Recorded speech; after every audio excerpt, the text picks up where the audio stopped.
want Republicans dead. Where I could stand in the middle of Fifth Avenue and shoot somebody and I wouldn't lose any voters, okay? The women with the least likelihood of getting pregnant are the ones most worried about having abortions. On January 6th of 2021, you had tens of thousands of people peacefully protesting. So, it's not a right-wing conspiracy theory. It's not QAnon. It's real.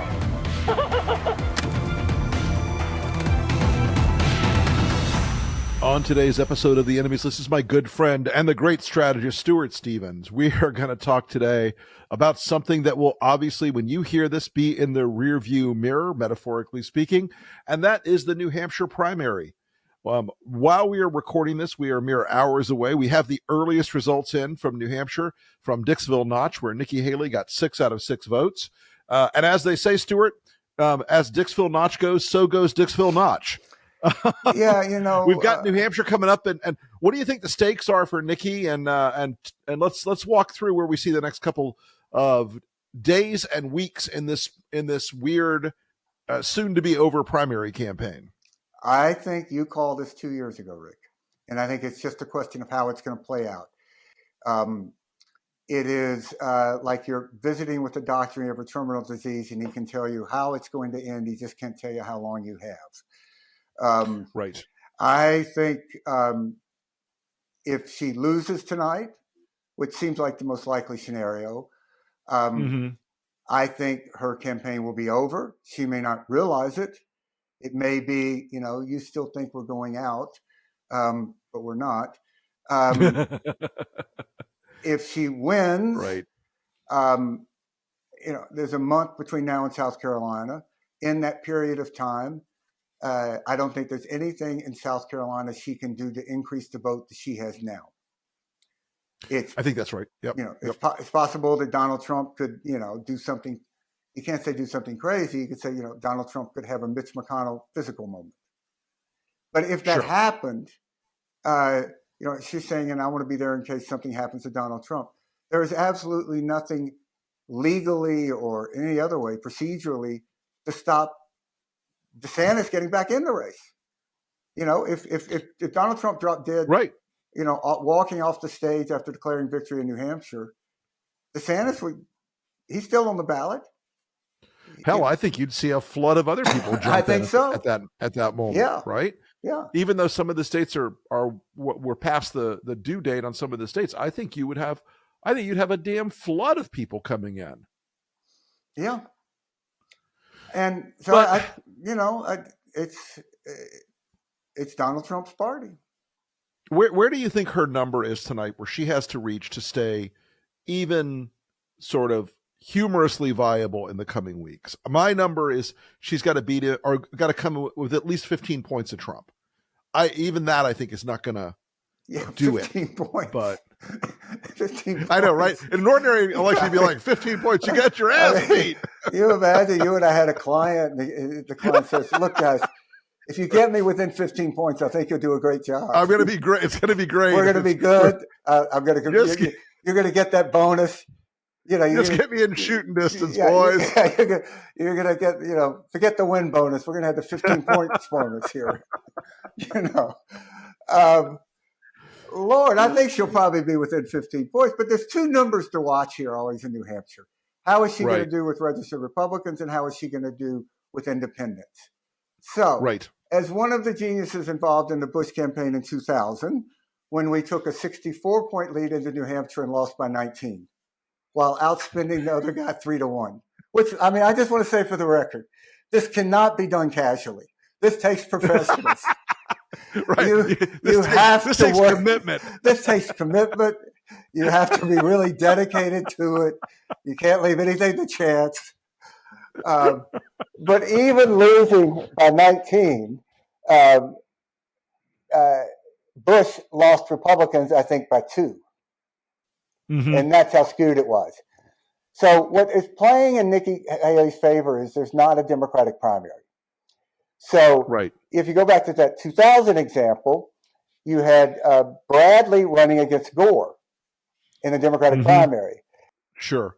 So, Stuart, I mean, there's one thing in play in New Hampshire, as you've pointed out, that needs to be factored in here, and that is that it's an open primary, and there's no Democratic primary this year, so Democrats can come out and vote for Nikki Haley if they choose to.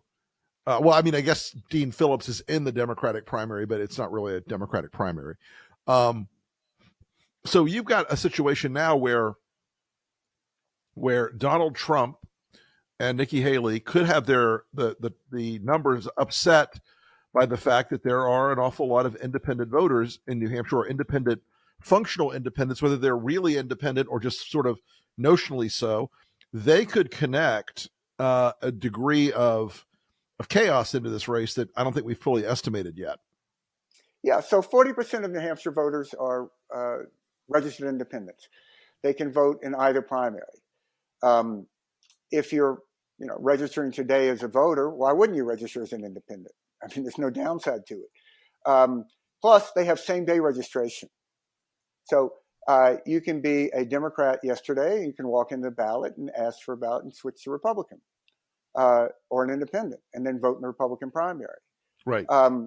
So this has always been a huge factor. If you go back to the McCain 2000 race, it delivered it for McCain. I mean, yeah, he would have probably won still, but very closely. That was a case where Bradley was running against Gore, and I always thought Gore didn't beat Bradley, McCain beat Bradley, because McCain was where he was on the Straight Talk Express. Mm-hmm. I mean, when I was working for Bush, and we would go to McCain rallies, and they were great fun, and then we'd have to go to Bush rallies, and it was like, oh, this is awful. Right, it's like a dental appointment. This is not fun. We're gonna lose. You have an X factor here. It's the first time you haven't had a Democratic primary in a while. But I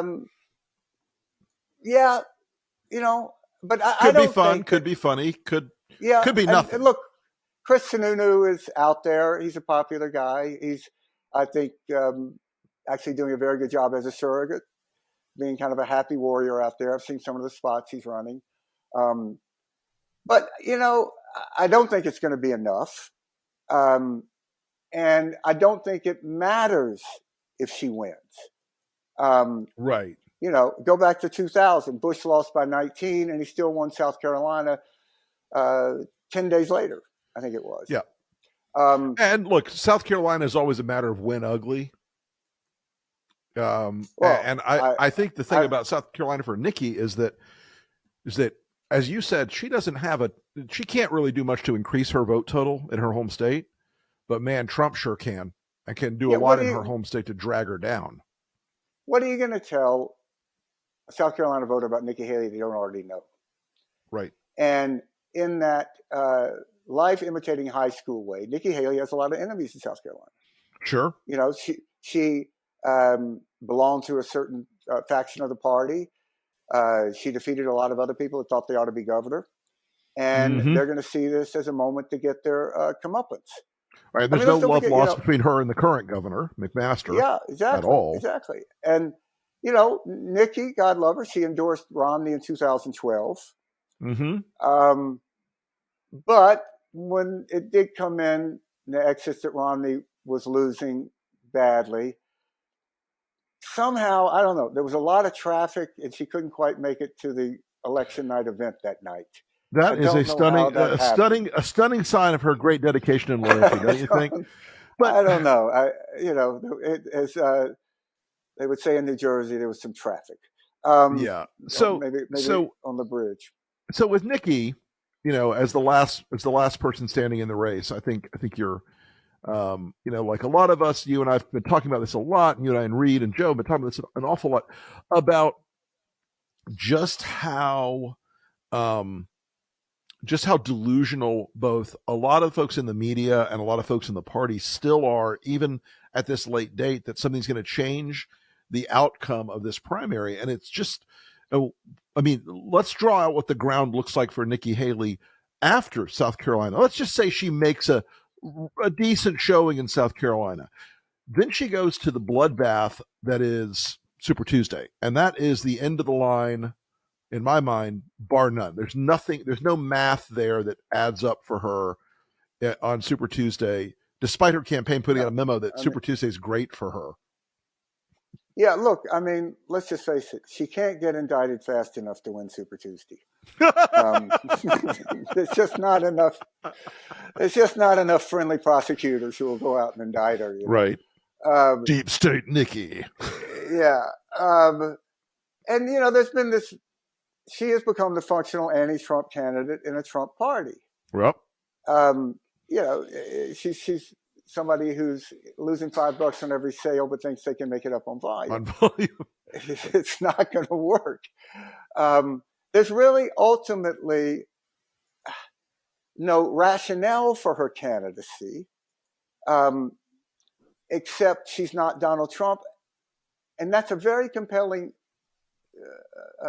premise, unless you want Donald Trump. Right. then they want Donald Trump. So we reached the Donald end. Trump's a negative, not a positive. We reached the end of the line for DeSantis this week. He finally pulled the ripcord and said, "Done. I'm out. It's over." Not to be long lamented, I don't think. But so you've got this split emerging in the party. I think that folks like us at Lincoln and a lot of people in the pro-democracy coalition need to really pay attention to. And that's that, probably 9 out of 10 or 8 out of 10 of Ron DeSantis voters go straight to Donald Trump. But I don't think 9 out of 10 Nikki Haley voters go straight to Donald Trump. I think that's where we know that's not true. Right. Yeah. We know from our numbers and we know from other numbers. And so I think the that's polling in Iowa. Yeah, exactly. And I think there's a lot of emerging opportunity to talk to those voters. Yes. And so how should the Democrats be talking to those like Nikki Haley voters as this thing winds down? And how, we know how we're going to do it, but I'm curious what you think. What the Biden campaign should be doing in that space. I would go right at the misogyny and the racism. Yep. The way that she belittled her for her ethnic heritage, attacked her, and belittled her for being a woman. Somehow, I just don't understand this. And I'm convinced if there's an alien intelligence watching this, they also don't understand this. God knows I don't. A nominee who a hometown jury, right, has found that he's liable for sexual assault that a judge clarifies as rape. So you have a rapist who is winning the Republican nomination. A rapist, okay? Yeah. I mean, how did this happen? Call me crazy, but as much as people disliked, I don't know, Ronald Reagan or George W. Bush or George Bush 41, none of them ever woke up and thought, "Hey, that guy's a rapist," and that's okay with me. I just didn't realize that pro-rape sentiment was as strong as it is in the Republican Party, and it's. I think that is obviously appalling to any human being. But for women, I can't believe that it doesn't have a stronger impact and a more personal impact. Right. Because women are raped more than men. No, men are raped.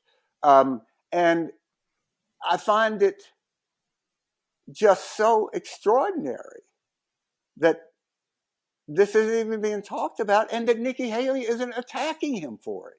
I mean, that's the thing is all these other candidates in the race, and our old friend Kurt Bardella today said, it was all over when they stood on stage and said, even if Trump's indicted, I'll pardon him. Yeah. Every single one of them. Except Chris Christie, and that, that's a guy who wasn't really in the primary to win the primary. He was there to, clear his conscience. God bless.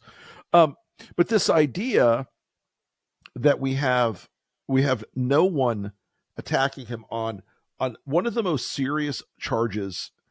Look, all these charges around Trump, in my mind, the two that really matter to me are the insurrection case, the DC case, and E. Jean Carroll in a lot of ways.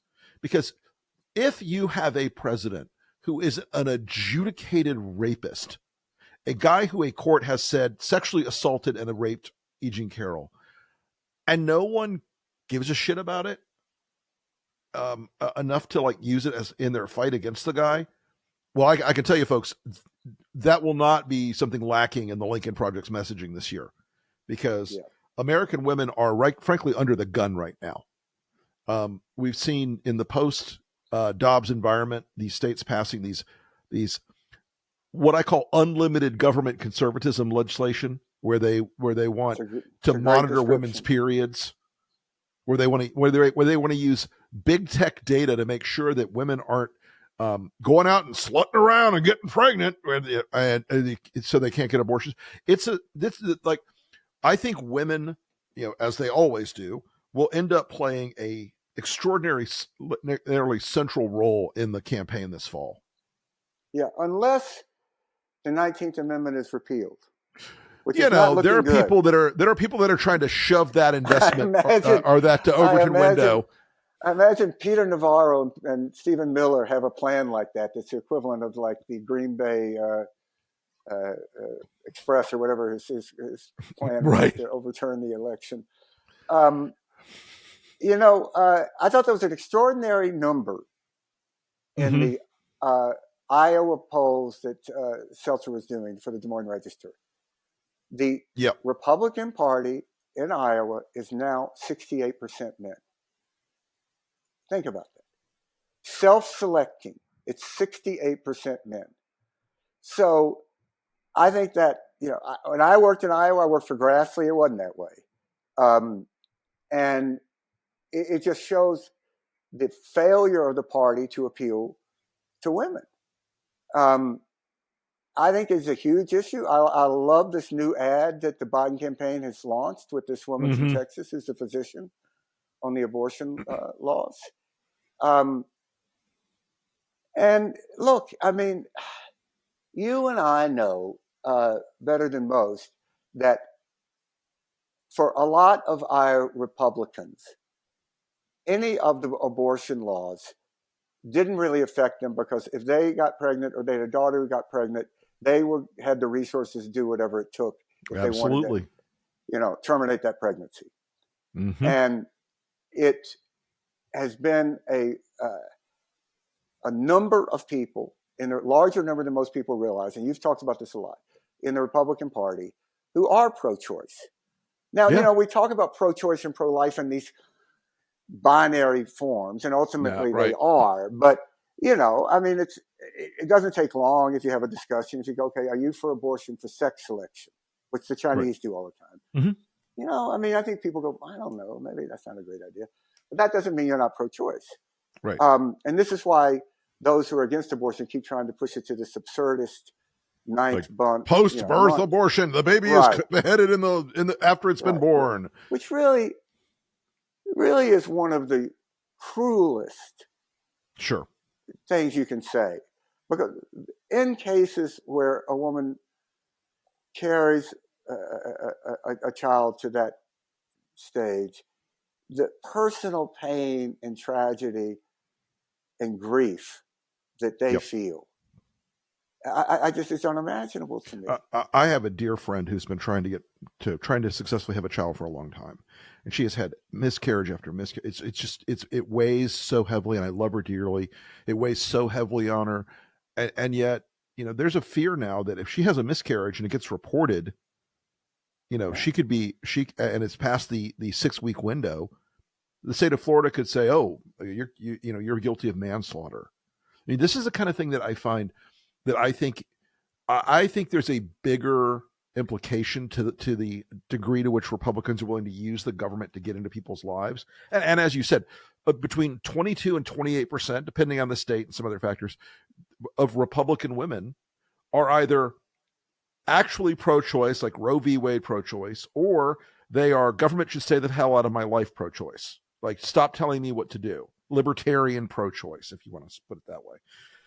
And I do think that's going to be, I think combining the Dobbs question and this overreach with the fact that you're going to have a president who's an adjudicated rapist, if you elect Donald Trump, and a Speaker of the House who is a guy from the ragged, fringy edge of the outer edge of religious extremism, I think there's a big chemical possibility there, and I also think it may help Biden get back some of these young voters as we go forward. Yeah, without a doubt. I mean, we talked about this before. I ran the Democratic Party. I'd wake up every day trying to get in a culture war. Yeah, right. They're winning these cultural wars. And Biden's best group was younger voters. He won under 30 by 24 points. And there's a lot of research that shows that younger voters are more motivated by issues and personality and by the allure of the candidates, which kind of makes sense, because they're more cynical about individuals, I think. But they know what issues that they really care about, and they're dedicated to them. Under all of this, Rick, just think about this. It just really struck me in the last few days, Nikki Haley trying to close. There is no policy here. No. There is no Nikki Haley plan. The first 100 days when I'm president, what am I going to do other than wear high heels? Stuart, every presidential campaign we've been involved in, think about this. There's always a room full of geeks, full of propeller nerds. Heads. Right, the propeller head dudes who sit in that room and they go through like tax policy and healthcare policy, and they write these brilliant long papers, and you're like, I'm never going to read them. You know that. We're not going to read them. But they build out this like ideological framework. And in the old days, it would have been the Nikki Haley tax plan. It's they don't even bother with anything anymore. It's all like a complete just train wreck of how do you? I'm the non-Trump Trump. It's striking how bad it is. There's just nothing there. I mean, I can remember in the Bush campaign we had a whole section of those, and I asked Carl, said, "What do they do over there?" And Carl said, "They illuminate manuscripts." I thought it was pretty great. That's pretty good. You got to give it to him when he gets it. He gets it. And they haven't released any even a plan. No, I don't think they care about it anymore, man. I think they just don't care. Yeah, I think, I bet if you went on the Skateboarding Association of America website, they have more policy plans than the Nikki Haley website. And, nobody even talks about the fact. They don't even get asked these questions. And there is no coherent governing philosophy in the Republican Party. Correct. I mean, nothing at all. All these issues that were just, you're on this side or that side. You're which side of the Berlin Wall are you on? I mean, that used to define foreign policy for the Republican Party. Mm-hmm. Okay, well, now you have the pro-Putin element of American politics is in the Republican Party. Yeah, and none of it has to make. None of it. The weirdest part of this is that none of it for Republicans has to make sense. If Joe Biden was on the other side of this issue, if Joe Biden were somehow supporting Putin in this case, they would be calling him they would be calling him weak and dangerous. He'd say he's putting America at risk because it's a reflexive ideological rejection of anything that he does. I think there's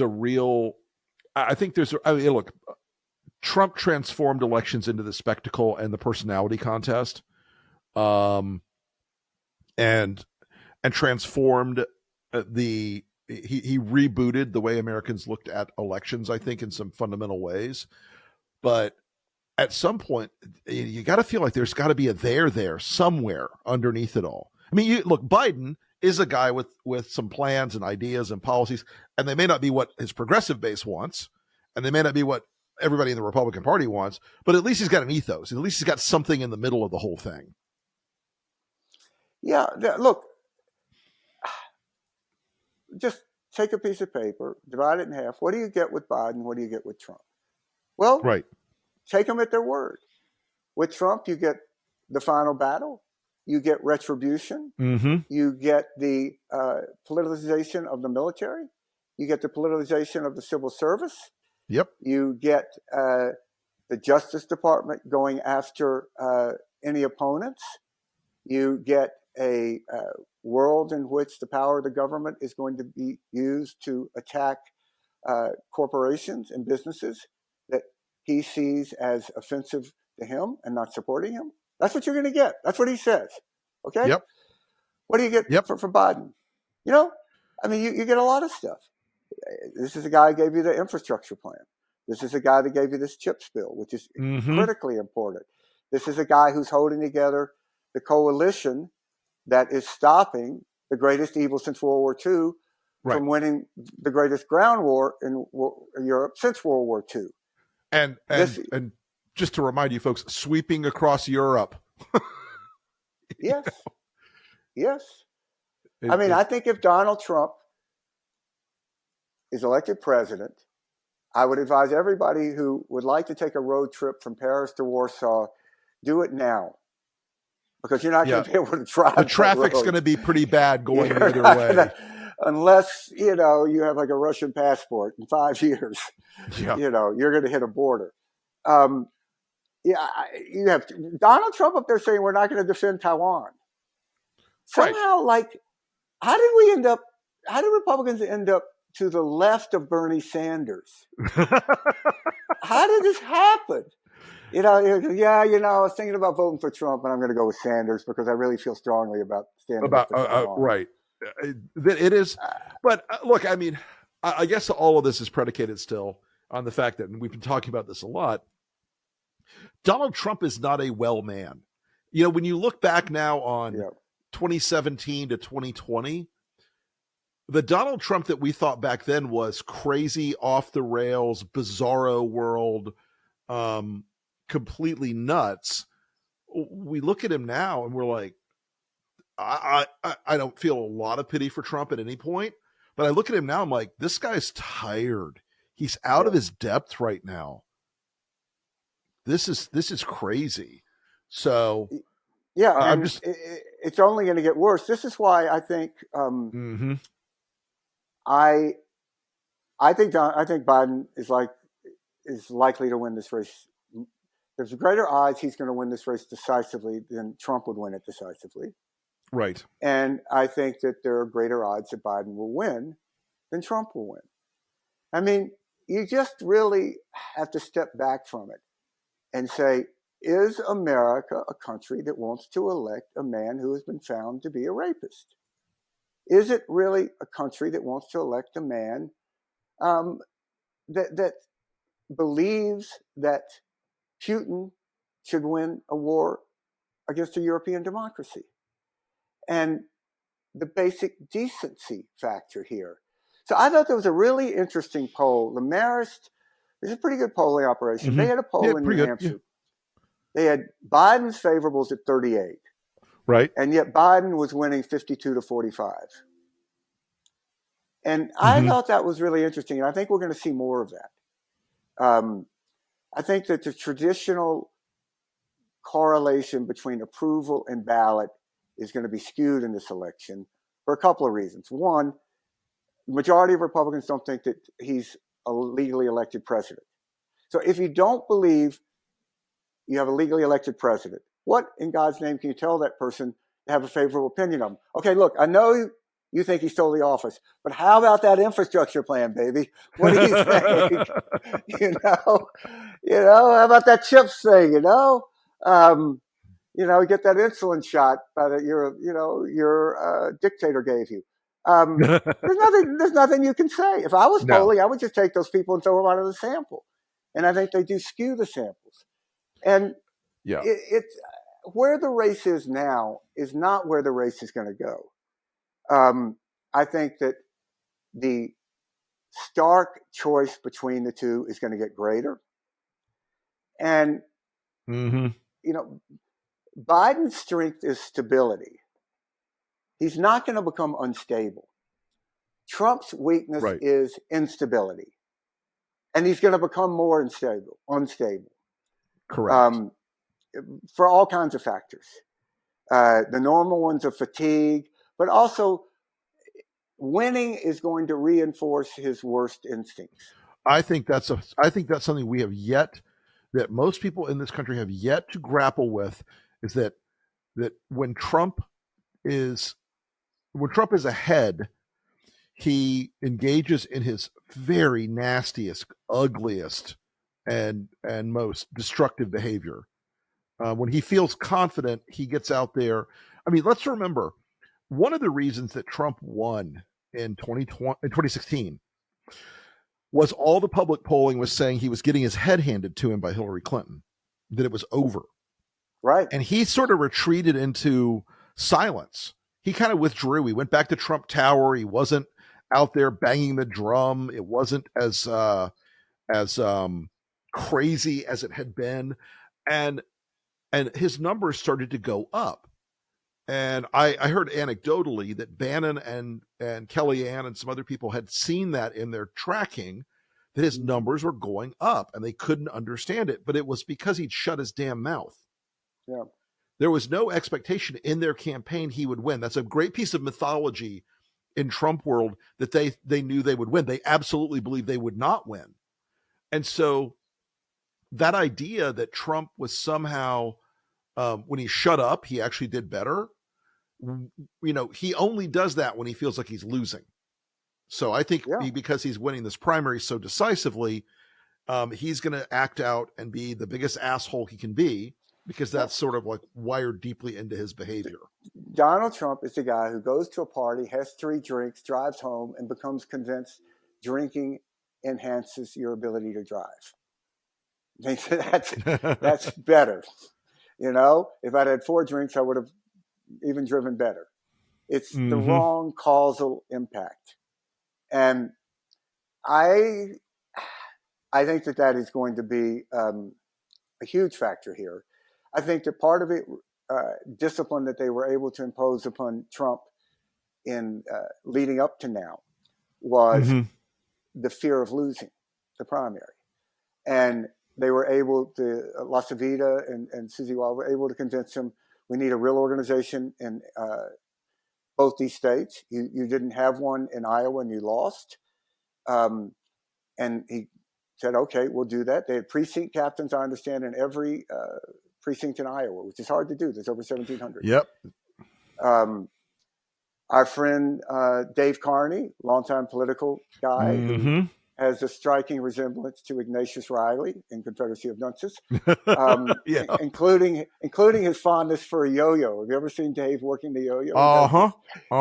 And he knows New Hampshire about as well as anybody. He says that Trump by far had the best organization, which I thought was interesting and surprises me, because I would have thought the governor party, he says, but the party's not for Nikki Haley. The party structure is for Trump. 100%. Yeah. So, look, I think there's something really interesting going on here, that normally, if you just woke us up in the middle of the night, you said, is a long primary, does it favor an incumbent who's not having a primary, or the challenger, which it favors the incumbent? Let them get out there, fight themselves longer. They'll be nasty. They'll be harder to unify the party. They'll spend money. But I think this may be an exception to that the sooner this becomes a one-up race with Biden, the better it is going to be for Biden. Because it will give a longer time for people to look at this and think about it. I don't understand this. I mean, literally in the way I don't understand quantum, physics. Right. How is it that Jamie Dimon can stand up there or sit there in Davos and praise Donald Trump?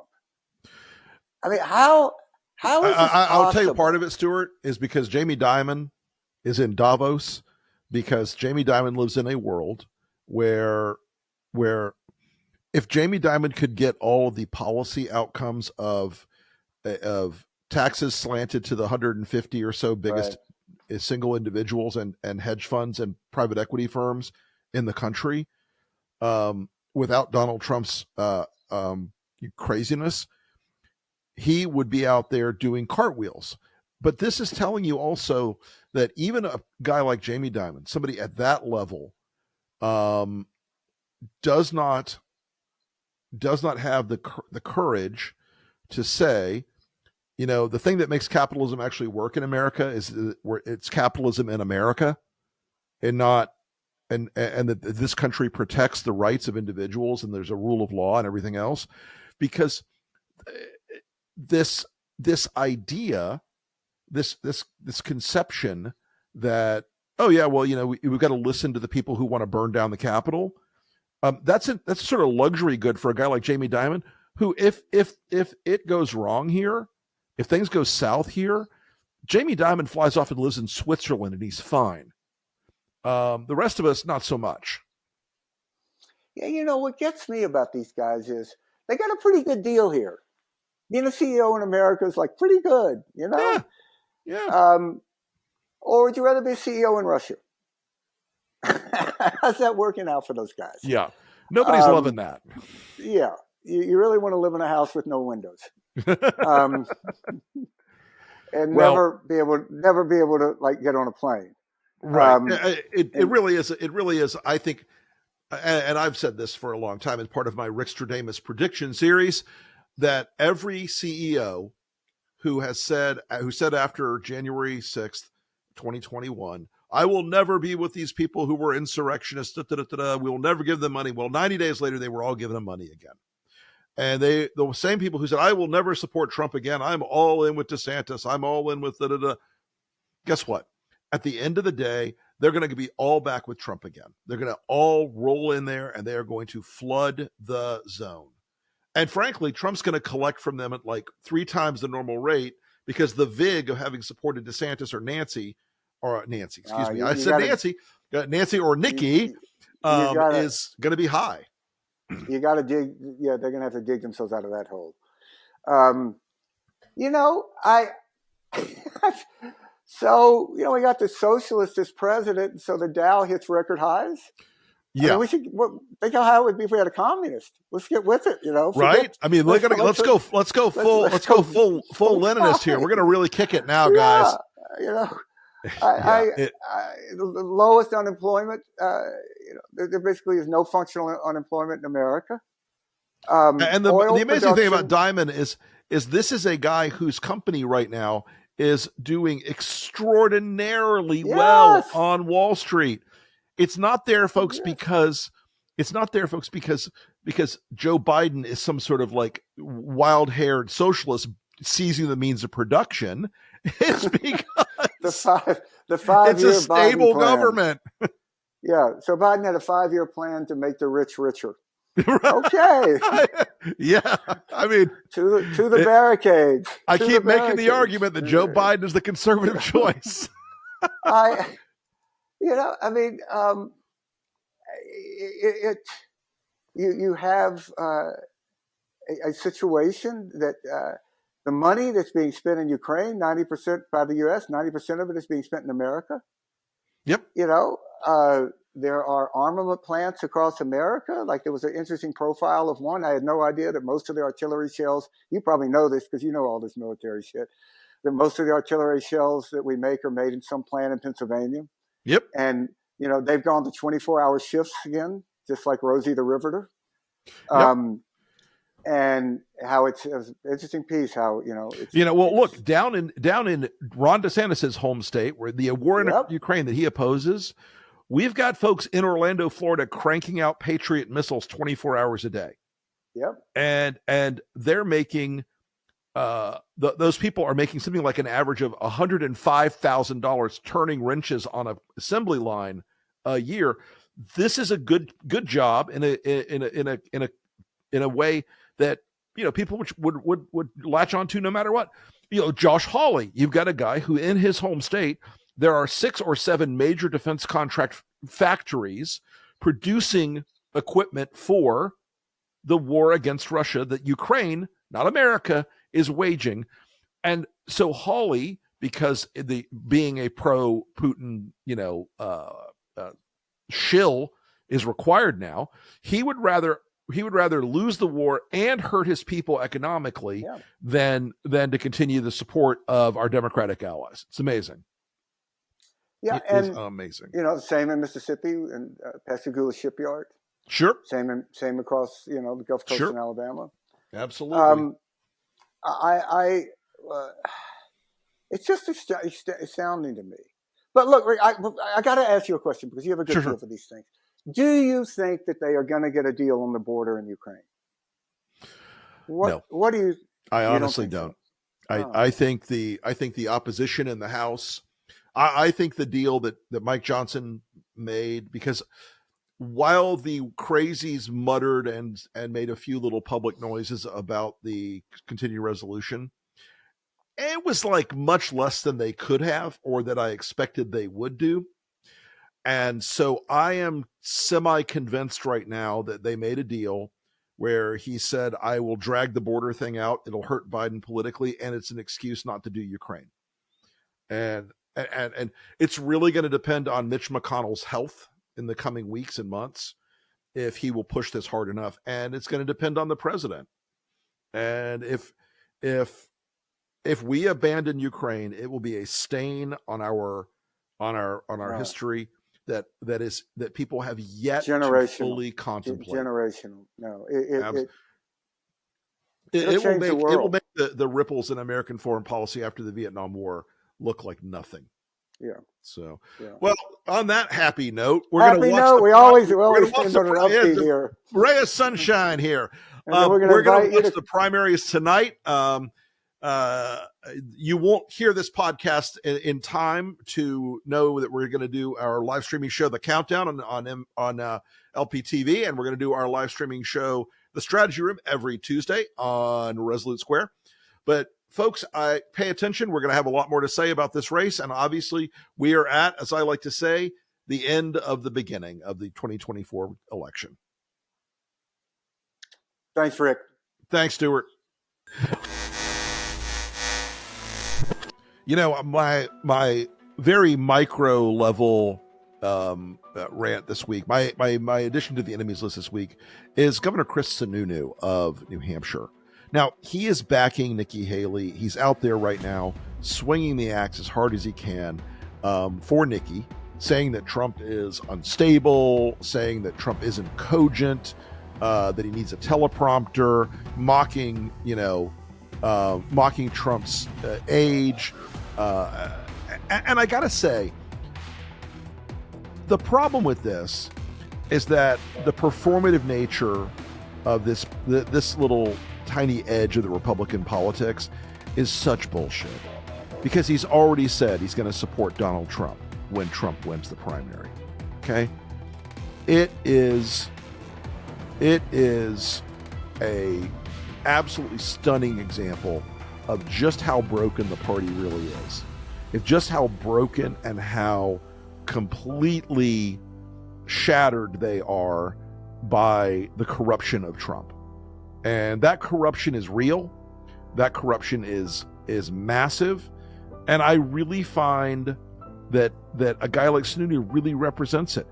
All these elected Republicans who are pretending they love him, half of them still are just afraid. And that's Sununu. He's just afraid. I mean, dude, you're doing a great job supporting Nikki and swinging the axe, but the fact that you already promised you're going to back Trump, that really doesn't make you look like somebody who doesn't belong on the enemies list.